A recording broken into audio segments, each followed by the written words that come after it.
Good morning, class. How are you? I hope all of you would be fine.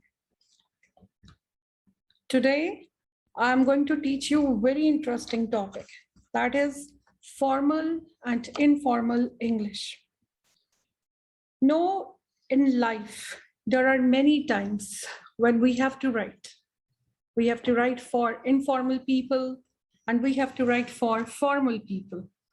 So here the writing, this is also divided into formal writing, where comes application and formal letters. And informal writing, when we are writing personal write-ups, when we are writing to our friends, family, and anywhere where we are going to write some sort of personal narratives, for that formal and informal writing that is required. So this is very important topic because in Cambridge English exam, there are particular questions related with formal writing and informal writing. As you're knowing about that in paper 1, there is a question of writing composition. And in that question number 1, which is related with the composition. So in composition, the first type of the composition, that is narrative composition, where informal writing that is needed. Informal writing that is needed.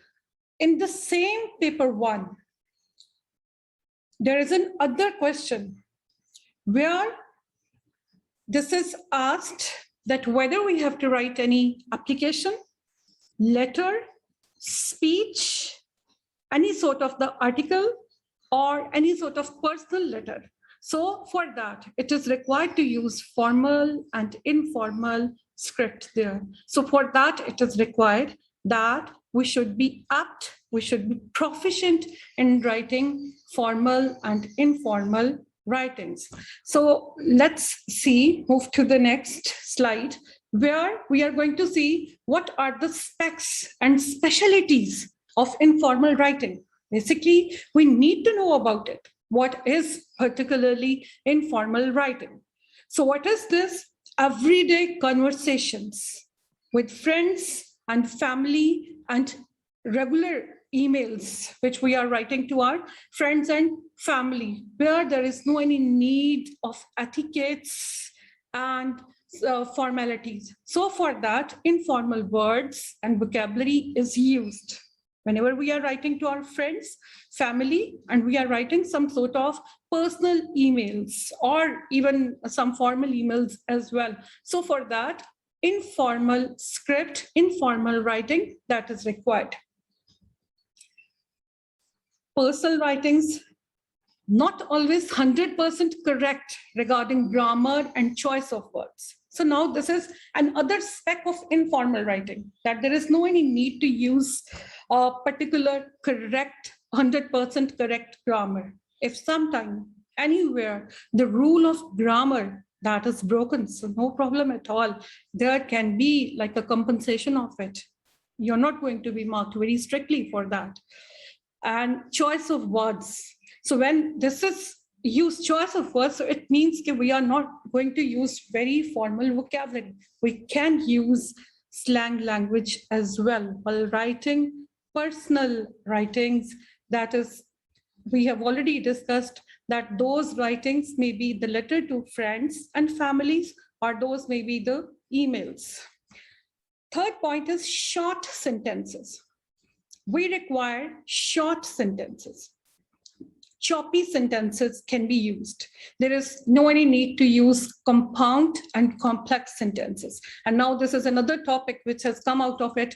What are compound sentences and what are complex sentences? So definitely in any other lecture, we will discuss about simple sentence, compound sentence, and complex sentence as well. Next feature of informal writing is contracted form of verbs. Examples are given there: isn't, and, won't. So if we just omit these apostrophes, so how these words will speak up is not. This is not isn't. This is not.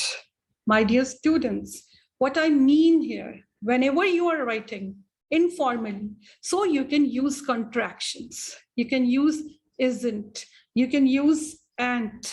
You can use won't. Another important spec of informal writing is use of slang language. Use of slang language. And now I'm going to tell you what are the slang words. This is basically language of any community. Certain words which are adopted by some group of people, and those words became very famous. So we say that these are the slang words. Like as we used to say boys, girls, but American, they used to pronounce it guys. And this word became very popular, so it is adopted by number of people, but this is no doubt a slang word. So what is said here that in informal writings, we can use the slang words, but in formal writing, this is not advisable to use slang words. Let's see here a video.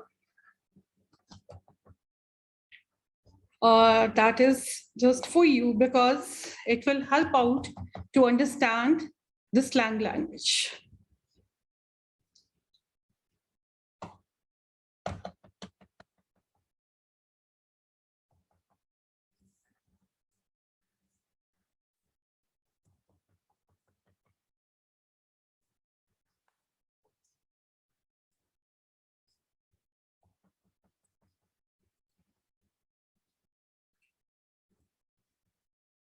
You see this? Continue watching and listen carefully.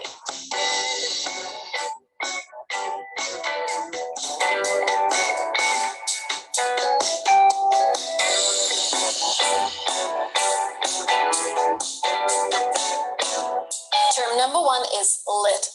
When something is exciting, when you're really enjoying something, you can say lit.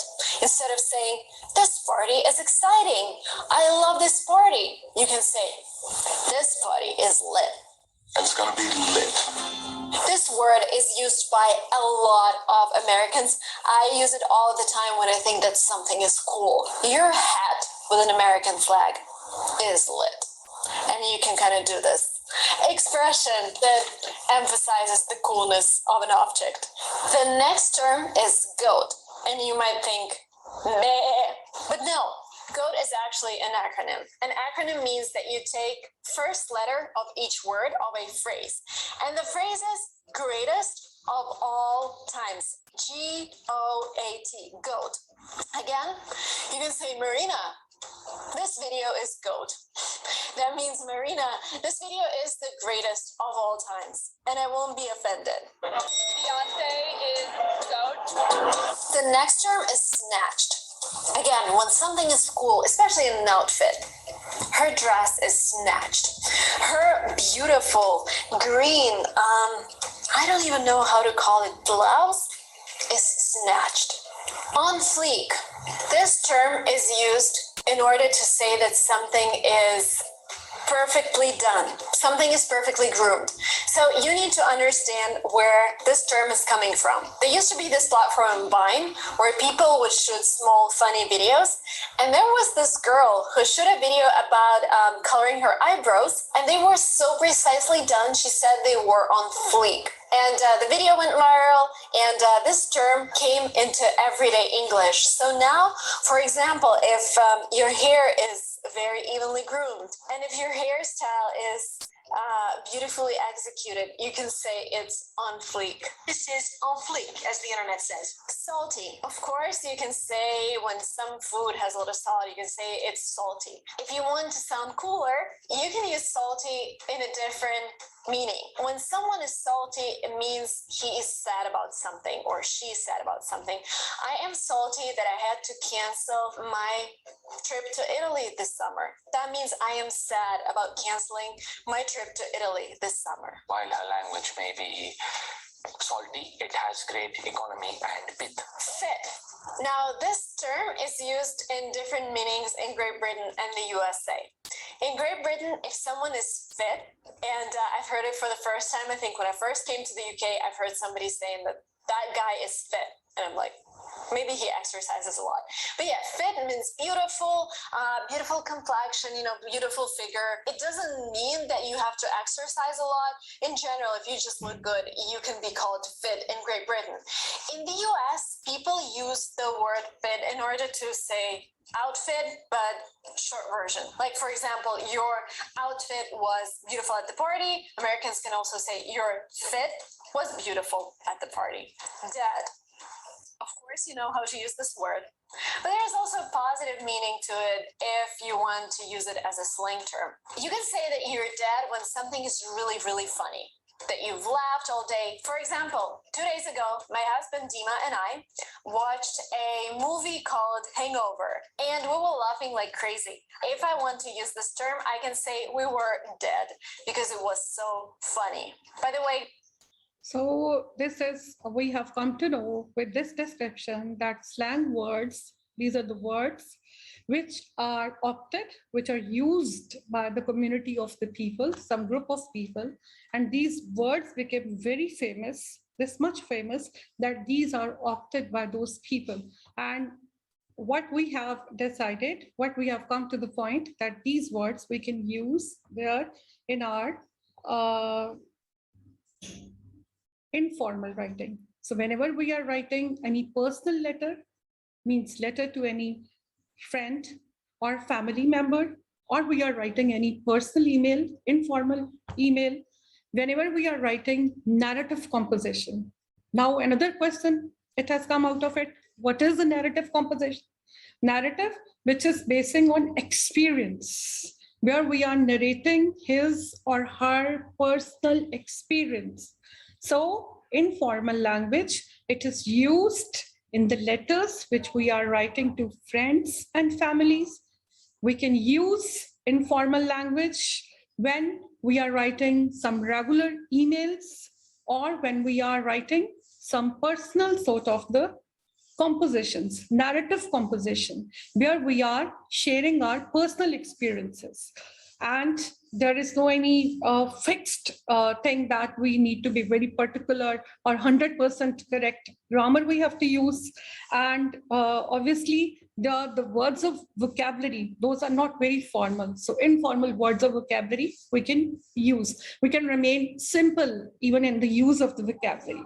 And contractions, we are recommended, we are asked to use contracted words like isn't, and, won't, shan't, these sort of the vocabulary, it can be used in the informal writing. Even slang language, that can also be used. So these are the features of informal English, and examples of some slang words I've also shared with you. And after the class, I'll share the link of that video as well. So you'll watch that again carefully, so you will be able to understand that what is a slang language. Now move to the next slide. Here we have to talk about formal words, formal English. So before touching to this topic, we need to understand where we have to use the formal words. Wherever we are writing any official document, some news articles, papers, essays in schools, speeches, and conversations with people who you don't know. This is the main point. This is basically the gist of the talk, that whenever we are going to talk with those people whom we don't know, whom we are not attached personally, they are not our friends, they are not our family, they are the other ones. It may be your school principal, it may be any general manager of any multinational company, it may be any executive, it may be any person from executive management.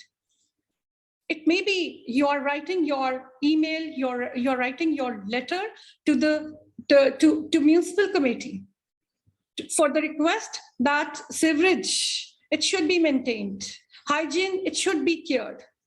It may be you are writing to your bus transport in charge related with any problem that maybe you want to change your bus route. So these are the topics which are very formal, where you're going to request something, or where you are going to write anything in your article related with any complaint, related with any suggestion. So that is written to that person whom you don't know. If it is a letter in any newspaper, it means you are writing to editor. You are not knowing the editor. Who is the editor? Similarly, you are not knowing the general manager of any company where you are applying for the job, where you are writing to your principal to give you 1 day off, or where you're requesting that you want to go for the trip. And this is a suggestion. This is a plea from your side to the principal that a trip to that place, it should be sanctioned. It should be proved. So these are the nature of the formal writing, where you are going to plea, where you are going to request to that person whom basically you don't know. Now, it is quite contrary to the informal English. In informal English, there is required to use incorrect word, grammar. Means sometimes the rule of grammar can be broken, but here, the examiner, he's going to check your transcripts, accuracy, grammar accuracy, that your sentence structure, that is right. Your use of sentences, those are correct. You are following the rules of grammar. Longer sentences are recommended. You need to write in compound and complex sentences. This is going to be evaluated by the examiner in true way. More advanced vocabulary. So for that, your word bank, which is day by day going to be filled with the new words of vocabulary. So you are asked here to utilize that, because you are going to be marked against all these things, that whether you have chosen the right transcript, that is formal or informal, after evaluating the nature of the subject. First of all, you have to check whether the question, it is related with the formal writing or informal writing. Then you will decide about it. What is the second thing? Then you will know about it. If this is formal, I'm going to use correct grammar. I'm going to use longer sentences, which are compound and complex sentences, and sound words of vocabulary. So these are the features of informal and formal writing. And my dear students, you need to just have this in your mind. Basically, what is formal English and what is informal English. Here is a worksheet for you where you can distinguish between formal and informal sentences. Look at the first sentence.